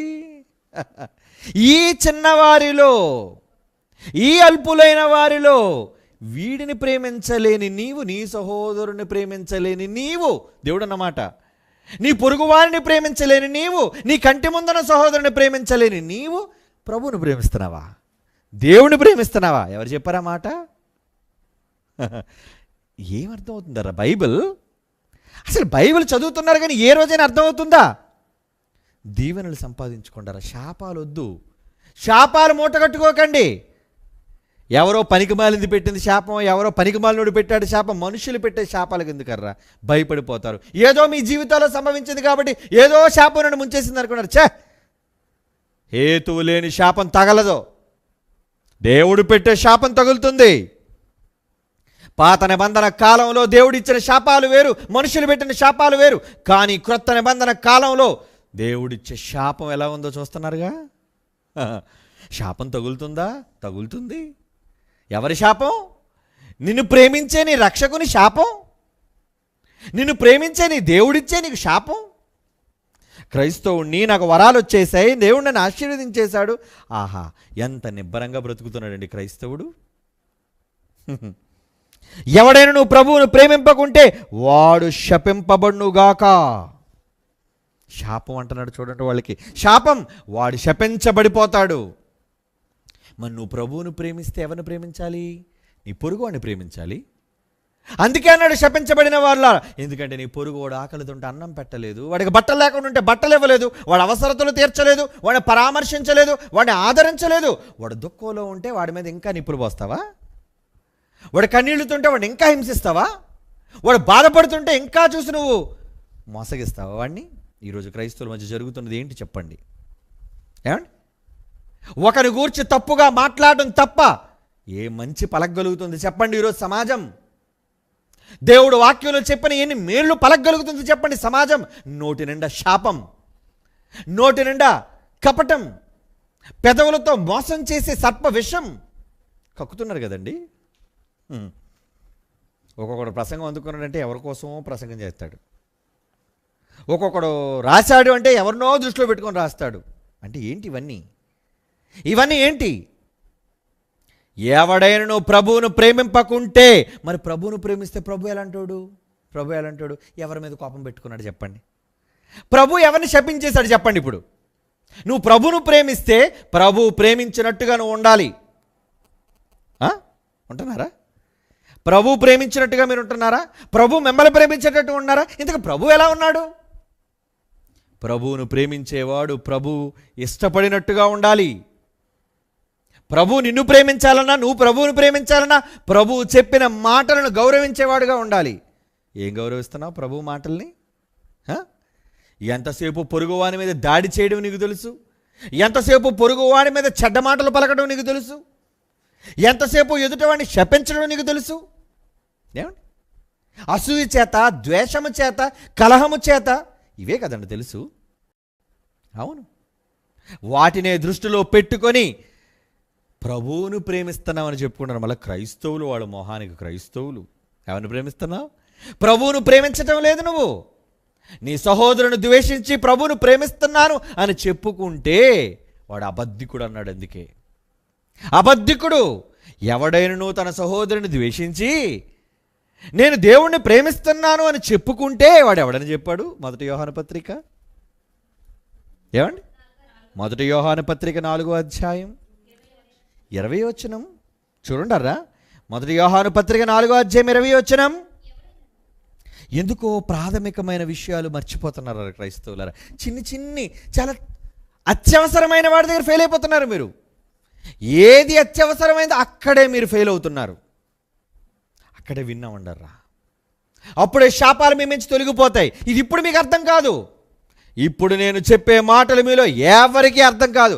కన్ను మూసిన తరువాత నా మాటలు మీ చెవుల్లో గింగురమంటాయి.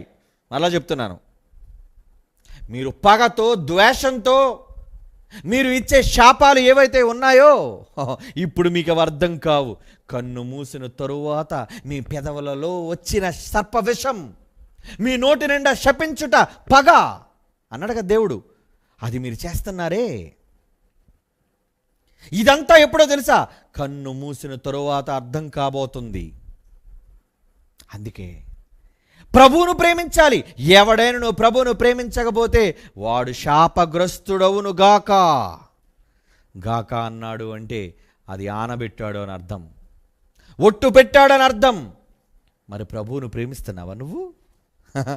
ప్రభు ఏం చేశాడు? ప్రభు ఏం చేశాడు? లూకాసు వార్త 6వ అధ్యాయం 28. లూకా రాసిన సువార్త 6వ అధ్యాయం 28 వచ్చిన వారా. మిమ్మును శపించు వారిని దీవించండి. ఎవడైనా ఒకళ్ళ శాపం ఇస్తే గాడ్ బ్లెస్ యూ.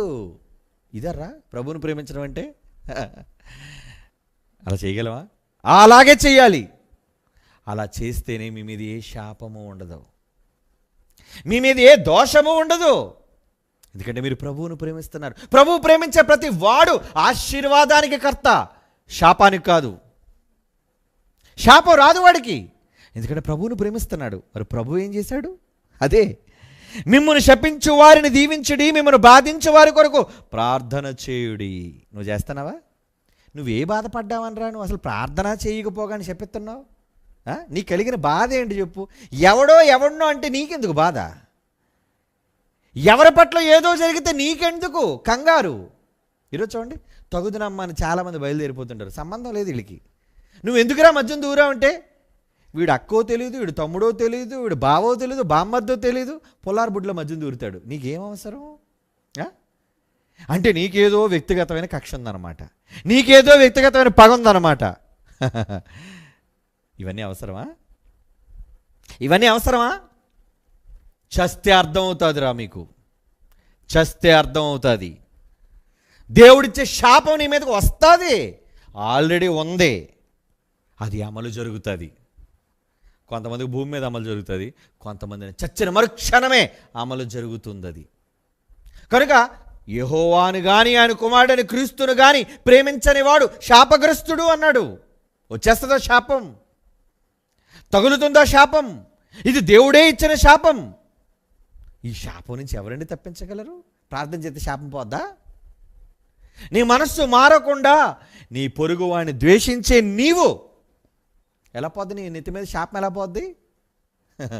ఎన్ని శాపాలు మూటగడ్డ. పాపాల సంగతి పక్కన పెట్టు, నువ్వు ఎలాగా పాపివే, ఎలాగూ పాపులే. పాపాలతో పాటు శాపాలను కూడా మూటగట్టుకుంటున్నారన్నమాట. పాపాలతో పాటు ఏం మూట కట్టుకున్నారు? శాపం. చేసిన దుర్మార్గపు పనులతో పాటు నువ్వు దేవుడు చెప్పినట్లుగా చేయకపోవడంతో శాపాన్ని కొని తెచ్చుకుంటున్నావు. ఎందుకంటే నువ్వు ప్రభువును ప్రేమించటం లేదు. ప్రభువును ప్రేమిస్తే ప్రభు ఏం చేశారు తెలుసా? అందరి కోసం ప్రార్థించాడు, బాధించే వారి కోసం ప్రార్థన చేశాడు, ప్రేమించాడు, శపించు వారిని దీవించాడు. మరి ఆయన చేసినట్టుగా నువ్వు చేయగలుగుతున్నావా? ఆయన చేసినట్లుగా నువ్వు చేయగలుగుతున్నావా? మళ్ళా పేరుకు క్రైస్తవుడు, ఎవడి మీదరా నీకు పగ? ఏమండి ఈరోజు క్రైస్తవులే శత్రువులండి. ఆర్ఎస్ఎస్ వాళ్ళ శత్రువులు అంటే వదిలేయండి పోని, సిద్ధాంతాలు వేరుబాటి శత్రువు అయ్యాడు. ఒకే బైబిల్ పట్టుకొని ఒకే క్రీస్తు నమ్మి నువ్వెందుకురా? ఎవడి మీదరా పగ సాధిస్తున్నావు నువ్వు? ఈరోజు మీకు లేదా పగలేవా? మీకు గుండె మీద చేసుకొని ఆలోచించుకుంటారా? క్రైస్తవులుగా మీకు పగలు ద్వేషాలు ఉన్నాయో లేవో? ఎంతోమంది మీద పగ సాధించాలి అనుకుంటున్నారు, ఇంకా ఎంతోమంది మీద కత్తి కట్టారు, ఇంకా ఎంతోమంది మీద ఏదో చెయ్యాలనుకున్నారు. ఇంకా మీరు క్రైస్తవులా?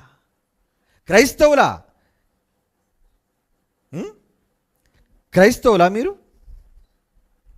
ఒక మంచి మాట చూద్దాం రా, ఒక మంచి మాట చూద్దాం. ఏంటో తెలుసా? ఇర్మియా గ్రంథం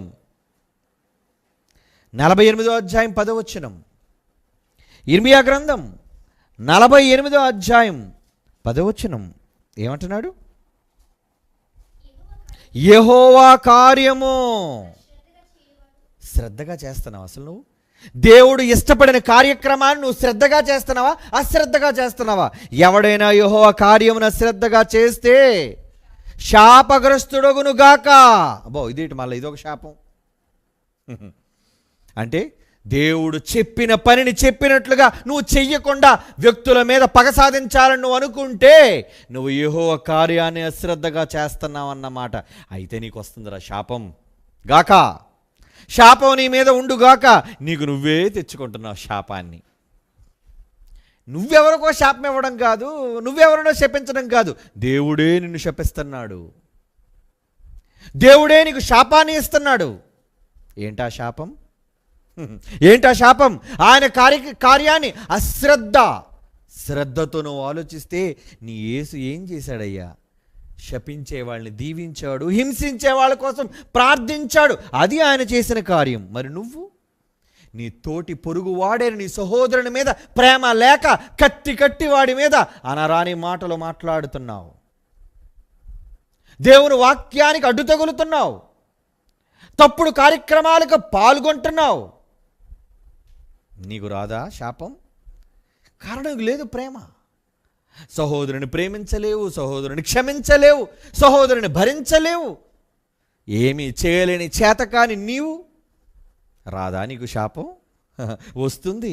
ఎందుకంటే దేవుని కార్యాన్ని నువ్వు అశ్రద్ధగా చేస్తున్నావు. శ్రద్ధ లేదు నీకు. శ్రద్ధ ఉంటే నీ సహోదరుడైన నీ పొరుగువాని పట్ల ప్రేమ కలిగి ఉండేవాడు నువ్వు. లేదు నీకు అది. అలాంటప్పుడు నీకు ఆశీర్వాదం వస్తుందని ఎలా అనుకుంటున్నావు? మనుషులు ఇచ్చేది పక్కన పెట్టండి. మనుషులు ఎలాగా ఆశీర్వాదాలు ఇస్తారు, శాపాలు ఇస్తారు. ఏమండి, పెళ్ళైన నవ్వదూవర్లు కిందకి రాగానే 100 ఏళ్ళు కలకాలం వర్ధిల్లని అంటారు. కొంతమంది 1000 ఏళ్ళు అంటారు. అసలు 100 ఏళ్ళు బతుకుతారు ఇద్దరును? ముందే టపాకెట్టేస్తారు వాళ్ళు. వీళ్ళు ఇచ్చే దీవెనలు ఇలాగే ఉంటాయి. మరి దీవెనలు వర్తించవు, శాపాలు వర్తించవు. మనుషులు శాపాలు ఎలా వర్తిస్తాయి అనుకుంటున్నారా? ఏదో మీ దీవెన ఇవ్వండి. దీవెన ఇవ్వాలి అంటే మనుష్యుడు మాట చల్లాలి అంటే అది దేవుని అనుమతి కావాలి. ఒక మనుష్యుడిగా నీ నోటి వెంబడి వచ్చిన మాట అమలు జరగాలి అంటే దేవుడు దానికి ఆమోదాన్ని ఇవ్వాలి. అదే కదా ముందు మీరు విన్నారు. మరి అలాంటప్పుడు నూతన నిబంధనలో యేసు చెబుతున్నది ఏంటి?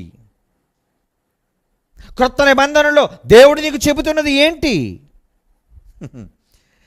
నీవు చేయవలసిన పనులన్నీ ప్రక్కను పెట్టి, సువార్త కార్యక్రమాలను పక్కన పెట్టి, దేవుని సేవా కార్యక్రమాలను పక్కన పెట్టి వ్యక్తుల మీద పగను సాధించాలి అనుకుంటే, వ్యక్తుల పతనాన్ని నువ్వు చూడాలి అనుకుంటే మంచి మాట నువ్వు చదవాలి. సామెతల గ్రంథం 28వ అధ్యాయం 27వ వచనం. సామెతల గ్రంథం 28వ అధ్యాయం 27వ వచనం. బేదలకిచ్చువానికి లేమి కలుగదు, కళ్ళు మూసుకున్న వాడికి బహుశాపం.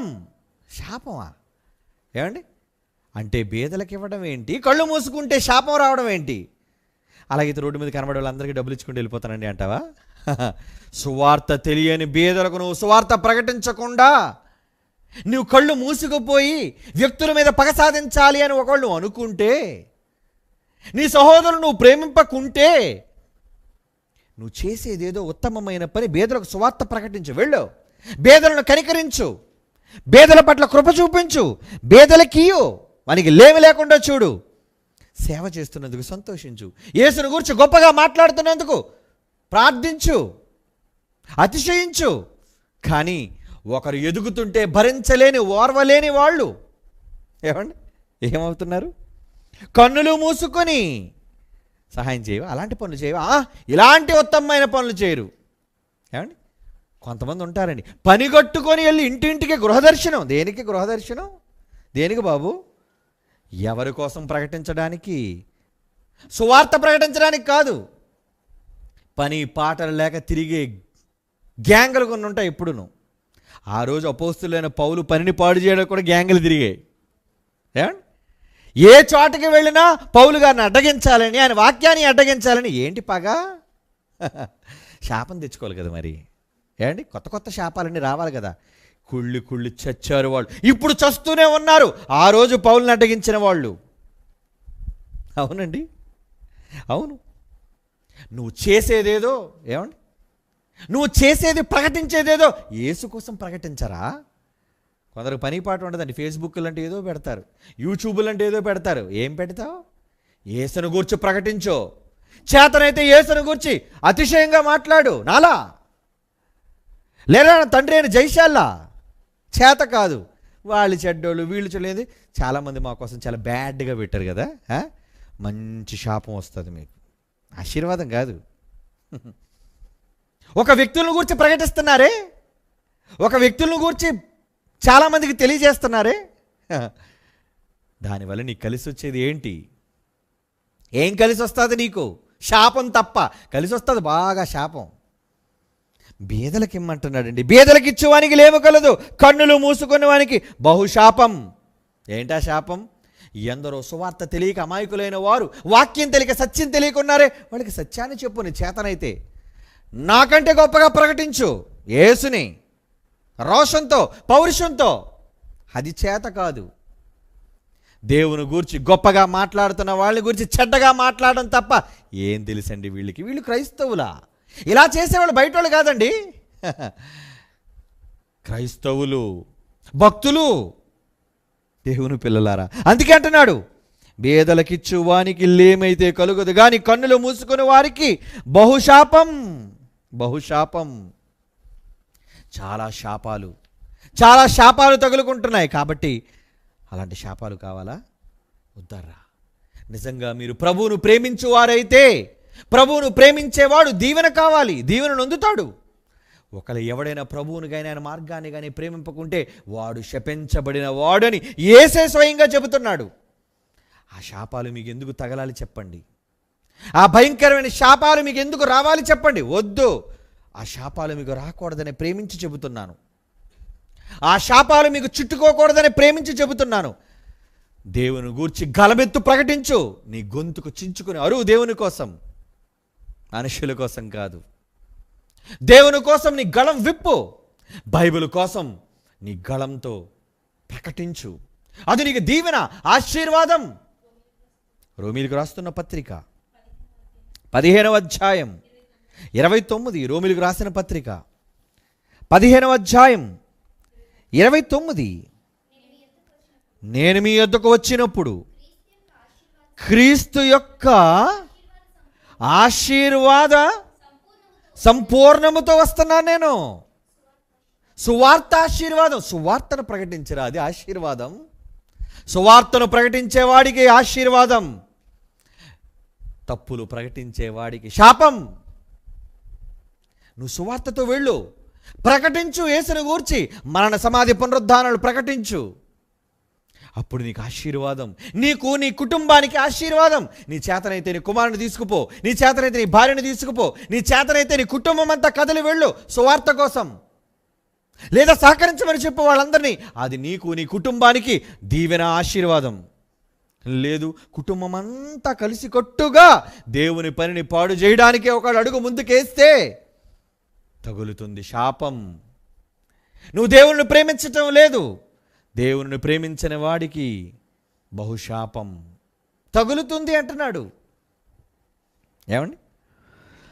ఒకవేళ వ్యక్తులు తప్పుడు శాపాలు పెట్టినా మనుష్యుల శాపాలకు భయపడకండి. ఎందుకంటే మనుష్యులు పెట్టే శాపాలను దీవెనలుగా మార్చగలిగిన శక్తి దేవాది దేవునికి ఉందండి. కీర్తన గ్రంథం 109వ కీర్తన 28వ వచనం. 109వ కీర్తన 28వ వచనం చూడండి ప్రియులారా. వారు శపించుచున్నారు కానీ నీవు దీవించుచున్నావు. మనుషులు శపించిన దేవుడు దీవెన. ఆహా, చాలండి. దేవుడిచ్చే దీవెనలు కావాలి కానీ మనుషులు ఇచ్చే శాపాలంతా. ఆ కుక్క ఎవడాడు? గొలియాతు. వాడు శపించాడు దావీదుని. దేవతల పేరు ఒరే శపించుకోరా, ఎన్ని శాపాలు ఇచ్చుకో. ఆడిది హేతువు లేని శాపం, కారణం లేని శాపాలు తగలవు. భయపడవలసిన పనేమీ లేదు. ఎవడెన్ని శాపాలు పెట్టినా దేవుడి బహుమానం నీకోసం ఎదురు చూస్తుంది. దేవుడి ఆశీర్వాదం నీకోసం ఎదురు చూస్తుంది. వారు శపించుచున్నారు కానీ నీవు దీవించుదు. వారు లేచి అవమానం పొందెదరు కానీ నీ సేవకుడు సంతోషిస్తాడు. అది జరిగే భవిష్యత్తు. అవమానించిన, కూలదోసిన, కీడుకు ప్రతి కీడు చేసిన ఏమండి వాళ్ళు దేవుని దగ్గర నుంచి శాపాలు కొని తెచ్చుకుంటున్నారు. మీరు శాపగ్రస్తులు కాకూడదు. అందుకే పేతురు రాసిన మొదటి పత్రిక 3వ అధ్యాయం 9వ వచనం చూడండి. మంచి మాట, ముగించుకుందాం. పేతురు రాసిన మొదటి పత్రిక 3వ అధ్యాయం 9వ వచనం. ఆశీర్వాదమునకు వారసులగుటకు మీరు పిలువబడుతురు గనుక ఎవడో కీడు చేశాడని వాడికి ప్రతి కీడు చేయడానికి ప్లాన్ చేయొద్దు. ఎవడో దూషించాడని దోషణకు ప్రతి దోషణ చెయ్యక దీవించు. ఎవడో దూషించాడు కాబట్టి నువ్వు ఎదురు దూషించుకోవాడిని. ఎవడో వాడు కీడు చేశాడు కాబట్టి నీవు ప్రతి కీడు చేయాలనుకోవద్దు. దేవుడు నీతో ఏం చెప్తున్నాడు? నువ్వు నిజంగా దేవుని ప్రేమించే వాడవైతే ఆశీర్వాదానికి కర్తవి. ఒకవేళ నువ్వు దేవుని ప్రేమించని వాడవైతే అప్పుడు నీ మీదకి శాపం. ఎందుకంటే నువ్వు వెళ్ళబోయే పరలోకం ఎలాంటిదో తెలుసా? చివరిగా ఈ మాట చూడండి. ప్రకటన గ్రంథం 22వ అధ్యాయం 3వ వచనం. నువ్వు వెళ్ళబోయే పరలోకం, నువ్వు చేరబోయే లోకం ఎలాంటి లోకమో తెలుసా? ప్రకటన గ్రంథం 22వ అధ్యాయం 3వ వచనం చూడండిరా. ఇక మీదట శాపగ్రస్తమైనదేదియు దానిలో ఉండదు. దేనిలో? నీవు ప్రవేశించబోయే పరలోకంలో, నేను ప్రవేశించబోయే పరలోకంలో, ఆ పరలోక రాజ్యంలో శాపానికి తావు లేదు. శపించే వాళ్ళకి అనుమతి లేదు. శాపాలను పెట్టే వాళ్ళకి అనుమతి లేదు. కానీ శపించబడిన వారిని దీవించే వారికి అర్హత. కీడుకు ప్రతి కీడు చేయకుండా ప్రేమను చూపించే వాళ్ళకే రంగ ప్రవేశం, పరలోక రాజ్య ప్రవేశం. అందులో శాపానికి తావులేదంటున్నాడు. చూడండి, శాపగ్రస్తమైనది ఏదియు దానిలో ఉండదు. యాకోబు పత్రిక 3వ అధ్యాయం 9-10 వచనాలు. యాకోబు పత్రిక 3వ అధ్యాయం 9-10 వచనాలు. దీనితోనే, ఈ నోటితోనే తండ్రి అయిన ప్రభువును స్తుతిస్తావు, వాక్యం చెబుతావు. దీనితోనే, అదే నోటితో దేవుని పోలికగా పుట్టినవాడే కదా సోదరుడు. మీరు కూడా జాగ్రత్త. ఎవరిని గూర్చైనా తప్పుడు మాట్లాడేటప్పుడు ఖబర్దార్, మీ నోరు జాగ్రత్త. ఎందుకంటే మీకోసం బంగారు వాక్యం ఉంది కిందన. మీ నాలుకను కాసుకో. బైబిల్ని గౌరవించండి అరా. మనుషులు ఎందుకర్రా గౌరవిస్తారు మీరు? బైబిల్ని గౌరవించండి. బైబిల్ని గౌరవించేవాడే పరలోక రాజ్య ప్రవేశం జరుగుతుంది. ప్రభువును ప్రేమించని వాడు శాపగ్రస్తుడు. తగులుతుంది శాపం, వచ్చేస్తుంది నీకు శాపం. నీ పాపంతో పాటు వస్తుంది నీకు శాపం. చదవండి. దీనితోనే తండ్రి అయిన ప్రభువును స్తుతింతుము, దీనితోనే దేవుని పోలికగా పుట్టిన మనుషులను శపింతుము. ఒక్క నోటి నుండి ఆశీర్వచనం, శాపవచనం బయలువెళ్ళును. నా సహోదరులారా, క్రైస్తవులారా, మీతో చెప్తున్నానరా. నేను ఆర్ఎస్ఎస్ చెప్పట్లేదు ఈ మాట, ఇస్లాం తీవ్రవాదులతో చెప్పట్లేదు ఈ మాట. నా క్రైస్తవ సోదరులతో చెబుతున్నాను ఈ మాట. ఏంటది? నా సహోదరులారా, ఎలాగూ ఉండకూడదు. అలాగ ఉండద్దర్రా. ఎవరిని శపించకండర్రా. ఎవరిని శపించకండారా. దీవించండి చేతనైతే. ఆ దీవెనే చాలు వాడు కుప్ప కూలిపోవడానికి, వాడి నెత్తి మీద నిప్పులు కుప్పలుగా పోయడానికి. అది దేవుడు చూపించే గొప్ప ఆశీర్వాదం. నువ్వేం చేయను, అసలు నువ్వెందుకు శాపం పెడతావు అనవసరంగా? దేవుడు చూసుకుంటాడు. నాయనా నాకు వదిలే, నేను చూసుకుంటాను, నువ్వు ప్రేమించు, మిగతా పని నాది. ప్రేమించే పని నీది, శాపాలిచ్చే పని నాది. అది నా పని. ఎందుకంటే నేనే తీర్పు తీర్తును, నేనే ప్రతిఫలం ఇత్తును అన్నాడు దేవుడు. ఏమిటి, దేవుడు చెప్పిన మాటలు గౌరవిస్తారా మీరు? నా ప్రియమైన సోదర సోదరీమణులారా, నా ప్రియమైన క్రైస్తవ జనాంగమా, ఈ మాటను గౌరవించండారా. నా సహోదరులారా, మీరు అలాగూ ఉండొద్దు. మిమ్మల్ని హెచ్చరిస్తూ దేవుడు చెబుతున్న మాటలను మనం గౌరవించాలి. ఏమని? ఎవడైనా నువ్వు ప్రభువును ప్రేమించకుంటే వాడండి శాపగ్రస్తుడు. కనుక నువ్వు ప్రభువును ప్రేమించు. ప్రభువును ప్రేమిస్తే నీ సహోదరుని ప్రేమించు. నీ సహోదరుడు ఆకలిగా ఉంటే అన్నం పెట్టు, ఆకలితో ఉంటే అన్నం పెట్టు, దప్పుగా ఉంటే దాహం ఇవ్వు, బట్టలు లేకుండే బట్టలు కొను, చెరసాలలో ఉంటే చూడడానికి పరామర్శించడానికి వెళ్ళు. ఆదరించి నీ సహోదరుణ్ణి ఆదుకో, చేయూతనందించు. అదయ్యా నువ్వు చేయవలసింది నీ సహోదరుని పట్ల. అది ప్రభువును ప్రేమించటం అంటే. ఒకవేళ అలాగూ నువ్వు ప్రేమించకపోతే, ప్రభువును ప్రేమించకపోతే వాడు శపించబడిన వాడు. యెహోవా కార్యాన్ని నువ్వు శ్రద్ధగా చేయటం లేదన్నమాట. అప్పుడు కూడా నీకు వచ్చేది ఏంటి? శాపం. శపించబడిన వాడు. ఎందుకండి ఇన్ని శాపాలను మనం మూటగట్టుకోవాలి చెప్పండి? ఈ శాపాలతో వంచేది అపవాది. బొమ్మలో చూస్తున్నారు కదా, ఎవరది? మనిషి కాదండి, ఒక వికృతమైన రూపం, దయ్యం. దేవుని వాక్యాన్ని వక్రీకరించి నిన్ను ఏదో ఒక విధంగా దేవుని శాపానికి గురి చేయడానికి మొదటిలో మన కుటుంబాన్ని సర్వనాశనం చేసింది కదండి. ఈ దుష్టురాలే కదా, ఈ దుర్మార్గురాలే కదండి. ఏం చేసింది? పచ్చని కుటుంబాన్ని, మన ఆది కుటుంబాన్ని పాడు చేసింది, శాపానికి గురి చేసింది. ఆదాము శపించబడ్డాడు, ఆది తల్లి శపించబడింది, నేల శపించబడిందండి. చివరికి అది కూడా శాపానికి గురైంది కదండి. ఇలా శాపానికి గురి చేసి భయంకరమైన వికృత రూపం చెప్పే మాటలు వినకండి. ప్రేమమూర్తి అయిన యేసు చెప్పే మాటలు వినండి. అది విని మన బ్రతుకులను మనం మార్చుకుంటే ఏ శాపము నీ దరికి రాదు. ఏ శాపము నెరవేర్చాలన్నా అది దేవుని చేతిలో ఉంది. దెయ్యం కాదు నీకు ఇచ్చేది శాపం, మనుషులు కాదు నీకు ఇచ్చేది శాపం. దేవుడే నిన్ను శపిస్తాడు. ఆ దేవుడు శాపానికి నువ్వు గురి కాకుండా ఉండాలి అంటే ప్రభువును ప్రేమించండి. ఎవడైనా ప్రభువును ప్రేమించకుండా ఉంటే వాడు శాపగ్రస్తుడగునుగాక. 1 కొరింథీ 16:22 అండి. నిజంగా ఆ మాట చదివిన తర్వాత భయం రావాలి ప్రియులారా. ఎవడైనా నువ్వు ప్రభువును ప్రేమింపకుంటే వాడు శపించబడునుగాక. ఎందుకర్రా మనకి శాపాలు? దేవుడిచ్చే శాపాలు మనకొద్దు, దేవుడిచ్చే ఆశీర్వాదాలు మనకు కావాలి. అంటే ఈరోజు ఎంతమంది క్రైస్తవులు శాపాలకు గురైపోతున్నారు చెప్పండి? ఒకరంటే ఒకరికి పడక, ఒకరంటే ఒకరు సహించుకోలేక, ఒకరంటే ఒకరు అసూయపడుతూ ద్వేషిస్తూ. క్రైస్తవ జీవితమేనా ఇది? అంటే నీ మీద శాపం లేదనుకుంటున్నావా? గుడికి వెళ్ళినవాడు కాదయ్య ఆశీర్వదింపబడినవాడు. దేవుని మాట చొప్పున చెయ్యనివాడు శపించబడినవాడు. నీ సహోదరుని ప్రేమించని వాడు శపించబడినవాడు. యేసు చెప్పిన మాటల ప్రకారంగా తన జీవితంలో ప్రవర్తించని వాడు శపించబడినవాడు. దేవుడిచ్చే శాపం ఖచ్చితంగా తగిలి తీరుతుంది. దేవుడేస్తాడు శాపం. ఆ దేవుని వాక్యాన్ని ప్రకటించే వాళ్ళు కూడా ఇస్తే వస్తుంది శాపం. ఎందుకంటే ఎంతోమంది భక్తులైన వారు ఇలాంటి మాటల చేత మిమ్మల్ని ప్రేరేపించి మార్చాలి అనుకుంటున్నప్పుడు వినలేనప్పుడు వాళ్ళ ఆత్మ ఘోష నీకు ఇస్తుంది శాపం, ప్రతిదండన. బలైన ఆత్మలు అక్కడికి వెళ్ళి పరదేశులో నుంచి ఏమంటున్నాయి చెప్పండి? వారిని చంపేయి, వారికి శిక్ష అమలు చేయి. ఇది కాదా శాపం? ఉద్దర్రా. అందుకే భక్తుల శాపాన్ని మూటగట్టుకోకండి. భక్తుల శాపాన్ని మూటగట్టుకోకండి. భక్తుల నోటి వెంబడి శాపాన్ని తెచ్చుకోకండి.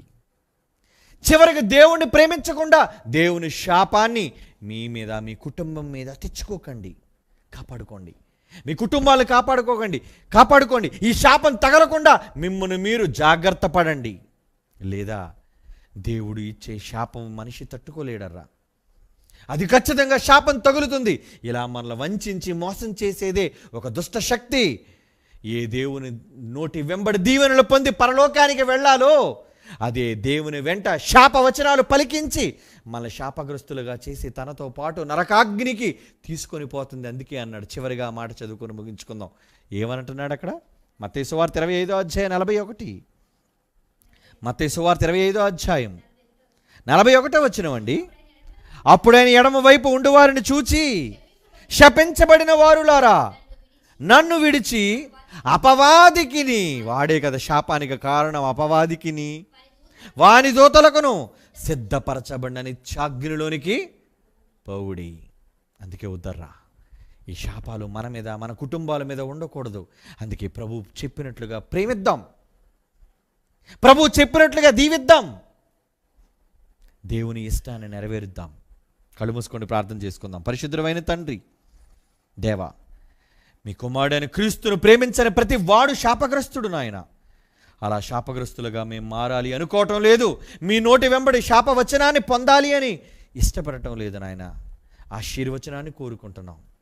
కానీ మనుషులైన వారిలో దుష్ట శక్తి ప్రవేశించి అనేక మందిని వంచించి మోసగించి నా సహోదరులైన వారిని, నీ పిల్లలైన వారిని శాపానికి కర్తలుగా మారుస్తుంది. వాడి భయంకరమైన కపట మాయ వేషధారణ నుంచి తండ్రి అమాయకులైన నీ పిల్లలను మేల్కొలపండి, కాపాడండి, వారి మనోనేత్రాలు వెలిగించండి. మీ భయంకరమైన శాపాల నుంచి తమ్మును తాము కాపాడుకొనగలిగే జ్ఞానాన్ని వారికి ప్రసాదించవలసిందిగా ప్రార్థిస్తూ యేసు వారి పవిత్ర నామాన్ని ప్రార్థన మీకు సమర్పించుచున్నాము తండ్రి. ఆమెను. మన తండ్రి అయిన దేవుని ప్రేమ, కుమారులైన యేసు క్రీస్తు వారి కృప, పరిశుద్ధాత్మ దేవుని అన్యోన్య సహవాసం సకల శాపముల నుండి మనందరినీ కాపాడి నడిపించునుగాక. ఆమెన్.